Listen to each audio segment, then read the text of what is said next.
Ross and Angus enter. Ross and Angus enter. And greet him as danger. And then he contemplates you. Duncan, but read the line in which he says that. Present fears are less than horrible imaginings. My thoughts whose murder reacted were fantastical, shake so my single state of mental consciousness moment in service, and nothing is for Okay, so do his thoughts seem, how can I say, easy to him? What is going on in his mind by the lines you read? He's in a state of great confusion, isn't it? He says terrible thoughts, awful thoughts. Now they sort of disturb him because he is contemplating the idea of killing Duncan, isn't it? He has not made his mind yet. He's going to go back and forwards, even in the second act, isn't it? Okay? But he is beginning to contemplate the idea that in order to become king, Duncan has to disappear, isn't it? So we see the conflict in this nature. Do you understand why I asked you to read the line? Because if Macbeth had decided to kill Duncan easily, he says, well, the deed is done, I'm going to invite Duncan, I'm going to kill him, isn't it? And it will be okay. It's in my future, isn't it? Okay? But no, he is in a state of confusion. There is conflict in his mind, in his nature. Contemplating the terrible deed is something that disturbs him. Do you understand this? Okay? And what is going to happen next before we mention the next sentence? What is going to happen? Where is Duncan going? Castle. Very good.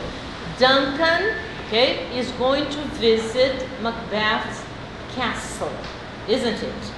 What does Macbeth do in order to warn his wife?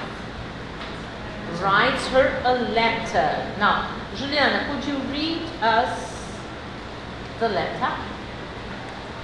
Yes. Or tell us the context of the letter?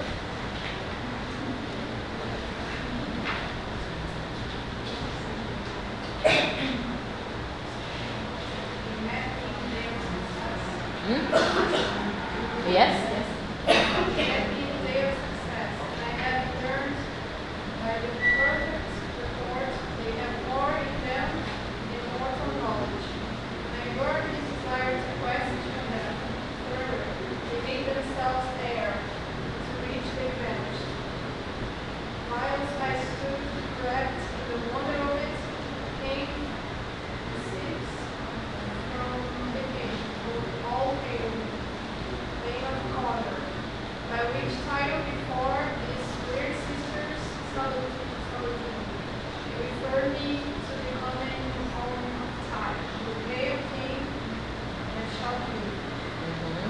Very good.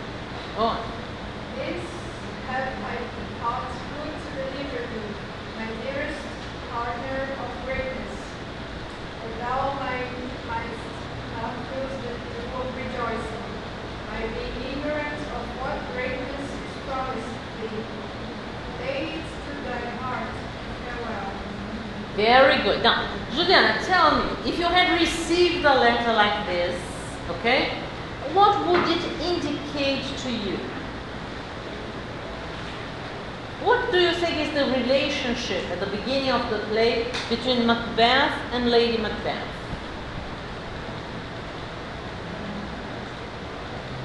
Look at the words that are used.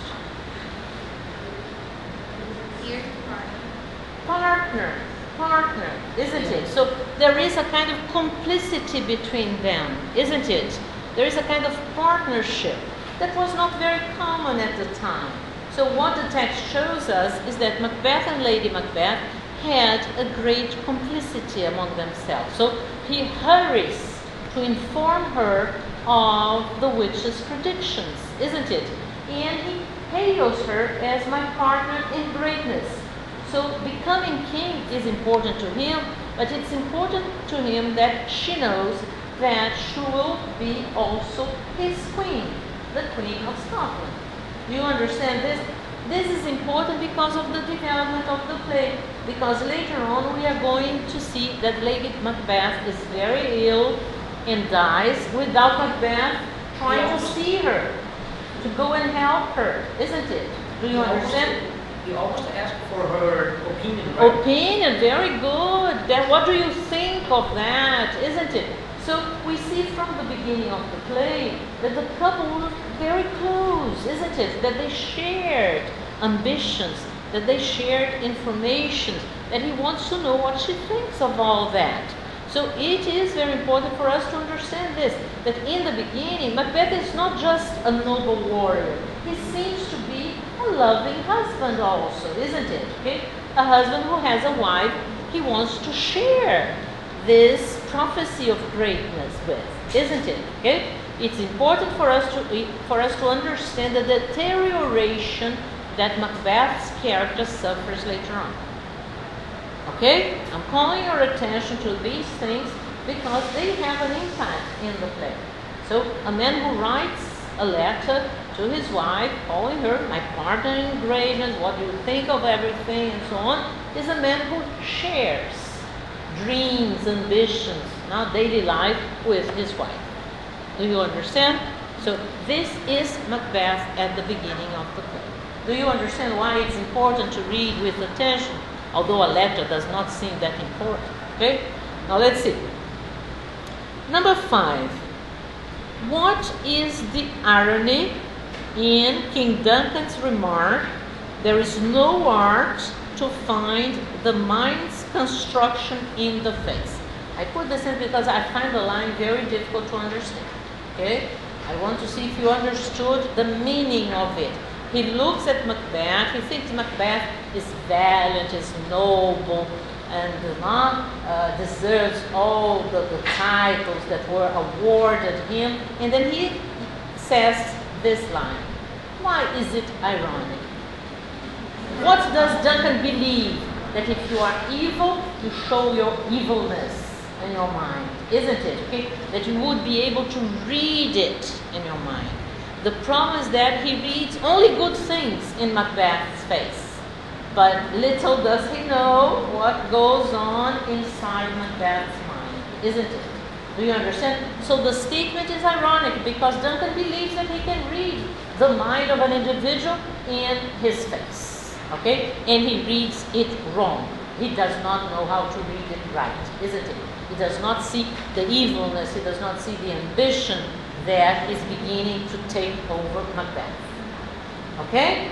So that's why I use the word, the adjective irony, because now there is an ironic kind of tone for us, audience, because pay attention to this. We are not just reading a novel. We are watching a play. So we, the audience, we know what is going on with Macbeth. We have already heard him saying that he is considering killing the king, isn't it? So it's very ironic for the audience who knows the facts to see that Duncan is fooled, that Duncan is mistaken, isn't it, in believing that he can read good or bad qualities in the face of people. Any doubts about this? Did you understand? Yes? Okay. Now number 6. What is the reason for Macbeth saying, the Prince of Cumberland? What a step on which I must fall down or else overleap. Now, who is the Prince of Cumberland? Duncan's son. Very good, very good. So Macbeth suddenly realizes that it is not enough just to kill the king. He will have to kill the king's sons. 2 sons. Do you understand? So he says, pay attention how the issue is phrased. The Prince of Cumberland, the next heir, isn't it? If I kill Duncan, the obvious heir will be his son, the Prince of Cumberland. That is a step on which I must fall down. Esse é um passo, um degrau sentido mesmo de degrau, obstáculo, obstacle, on which I must fall down. Ou eu vou perder aqui, vou cair, vou me derrotar, né? Assim, or I will overleap. Eu vou, como um obstáculo meu, eu vou pular por cima dele. Ok? So he is beginning to consider killing not only Duncan, but Duncan's sons also. Any questions about this? Okay. So that's why I love the play, because it's so compact that in one act you have lots of things happening, isn't it? Okay?